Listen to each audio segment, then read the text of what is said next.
Hi, I'm Alex. Today we're reading the story Puss in Boots.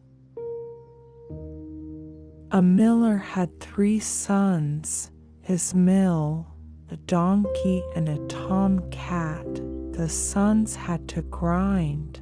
The donkey had to get grain and carry flour away, and the cat had to catch the mice away. When the miller died, the 3 brothers divided their inheritance. The oldest received the mill, the second the donkey, and the third the tomcat. Further was nothing left for him. Thereon he was sad and spoke to himself, "But I have gotten all the worst. My oldest brother can mill. My second can ride on his donkey. What can I start with the tomcat? Let me make a pair of fur gloves out of his pelt, so it's over." "Listen," said the tomcat, who had understood everything. What he said, "You do not need to kill me to get a pair of bad gloves from my pelt. Let only a pair of boots be made for me, that I can go out and be seen among the people. Then you will soon be helped." The miller's son was in wonderment that the tomcat so spoke, but because the shoemaker just walked by, he called him in and let a pair of boots be measured for him. When they were ready, the tomcat put them on, took a sack, made the bottom of the same full of corn, but on the top a string, with which one could pull it closed. Then he threw it over his back and went on 2 legs, like a human, out the door. In those days reigned a king in the land. He liked to eat partridges so much. There was a need that none were to be gotten. The whole forest was full, but they were so shy that no hunter could reach them. The tomcat knew that and considered to do his matter better.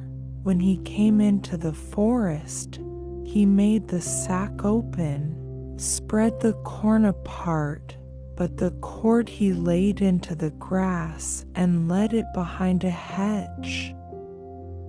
There he hid himself, snuck around and lurked.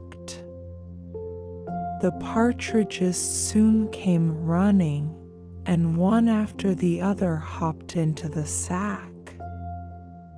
When a good quantity was in it, the tomcat pulled the cord closed, ran to and twisted their heads around. Then he threw the sack over his shoulder and went straight away to the king's palace. The watch cried, "Halt!" "Where to?" "To the king," answered the tomcat quickly. "Are you crazed? A tomcat to the king?" "Just let him go," said another. "The king has often boredom. Maybe the tomcat makes him amused with his humming and spinning." When the tomcat came in front of the king, he made a reverence and said, "My Herr the Graf." With that he named his long and distinguished name, lets himself be recommended to the Herr King, and sends him these partridges that he just caught in slings. The king, astonished over the beautiful fat partridges, knew not out of pleasure how to contain himself, and commanded that the tomcat be given as much gold out of the treasure chamber into his sack as he could carry. That bring to your heron and thank him again many times for his gift. But the poor miller's son sat at home at the window, supported his head in his hand and thought that he had spent his last for the tomcat's boots, and what large things will he be able to bring back? Thereon the tomcat stepped in, threw the sack from his hack, untied it open, and shook the gold in front of the miller. There you have something for the hoots. The king also greets you and says many thanks to you. The miller was glad over the wealth, without understanding rightly how it came to be. But the tomcat, as he took off his boots, told him everything. Then he said, "You do have money enough now, but it should not stay with that. Tomorrow I will put my boots on again. You will become richer still." I also told the king that you are a graff. On the next day the torn cat went, as he had said, well booted to hunting again, and brought the king a rich catch. So it went all days, and the tomcat brought gold home all days, and was so popular as one by the king, that he was allowed to come in and go out and prowl around in the palace where he wanted. One time the tomcat stood in the king's kitchen by the stove and warmed himself. Thereon came the coachman and cursed, "I wish king and the princess were at the executioner.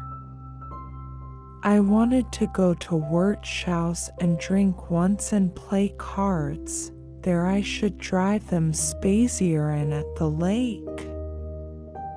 As the tomcat heard that, he snuck home and told his hern, "If a graff you want to be and become rich, so come outside with me to the lake and bathe yourself therein."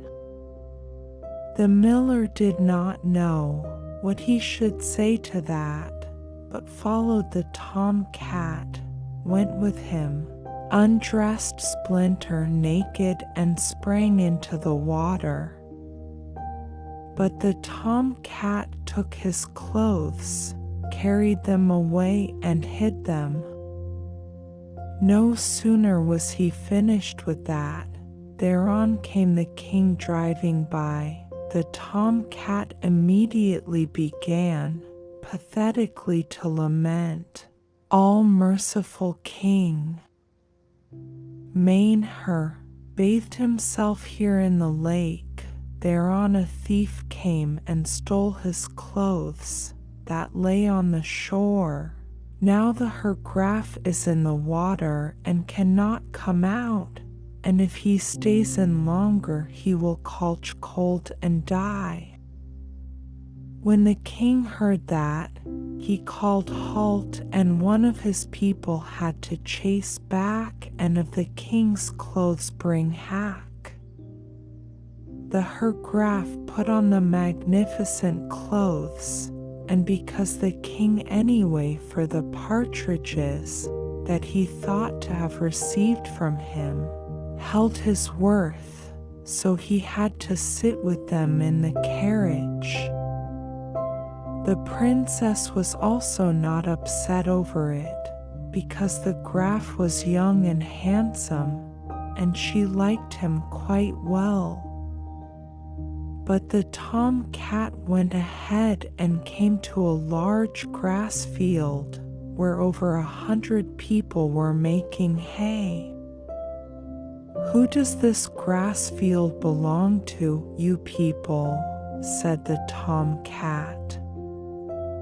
"The great magician." Listen, the king will soon drive by. When he asks who the grass field belongs to, so answer, the Gräfin, and if you do not do that, you will all be struck dead. Thereon the tomcat went further and came to a grain field, so large that no one could oversee it. There stood more than 200 people and cut the grain. Whose grain is this, you people? The magician. Listen, the king will drive by now. When he asks who the grain belongs to, so answer, the Gräfin, and if you do not do that, you will all be struck dead. Finally, the tomcat came to a magnificent forest. There stood more than 300 people, felled the big oaks and made wood. Whose forest is this, you people? The magician. Listen, the king will drive by now. When he asks who the forest belongs to, so answer, the Gräfin, and if you do not do that, you will all be killed. The tomcat went still further. The people all looked after him, and because he looked so wonderly, and as a human walked in the boots, they were afraid of him. He soon came to the magician's palace, stepped boldly in, and in front of him. The magician looked at him contemptuously and asked him what he wanted. The tomcat made a reverence and said, I have beard, that you could transform yourself into every animal you chose by your own will. What a hound, fox, or even wolf concerns, that I will well believe, but of an elephant, that seems to me quite impossible, and therefore I have come to convince myself. The magician said proudly, that is a trifle to me, and in that wink of an eye was transformed into an elephant. That is much, but also in a lion? That is also nothing, said the magician, and stood as a lion in front of the tomcat. The tomcat made as if startled, and cried, that is unbelievable and unheard of. The same I would never had dreamt of coming into my thoughts, but more still, all else, it would be, if you could transform yourself into such a small animal as a mouse is, you can certainly do more than any other magician in the world, but that will be certainly too high for you. The magician was very friendly from the sweet words and said, O Jah, dear catlet, that I can also, and sprang as a mouse around the room. The tomcat was after him, caught the mouse with one jump and ate him up. But the king was still driving speedlearn with the Gräfin and the princess, and came to the large field. Who does the hay belong to? Asked the king. The Herr Gräfin, cried all, as the tomcat had commanded them. Thou have a pretty piece of land, Herr Graf, said he. Thereafter they came to the large grain field. Who does the grain belong to, you people? The Herrn Gräfin. Her graph. Large, big estates. They're on to the forest. Who does the wood belong to, you people? The Herngräfin. The king was astonished even more and said, Thou must be a rich man. Her graph, I do not believe that I have such a magnificent forest. Finally they came to the palace. The tomcat stood on top of the stairs, and as the wagon stopped below, he sprang down, opened the door and said, Her king, thou comest to the palace of my her, the graph, that this honors him and makes him happy his life day long. The king stepped out and marveled at the magnificent building that was almost larger and more beautiful than his own palace. But the graph led the princess up the stairs into the hall that was shimmering with gold and precious stones. Thereon the princess was promised to the graph, and when the king died, he was king, but the booted tomcat became first minister. Alex was with you. Stories inspire.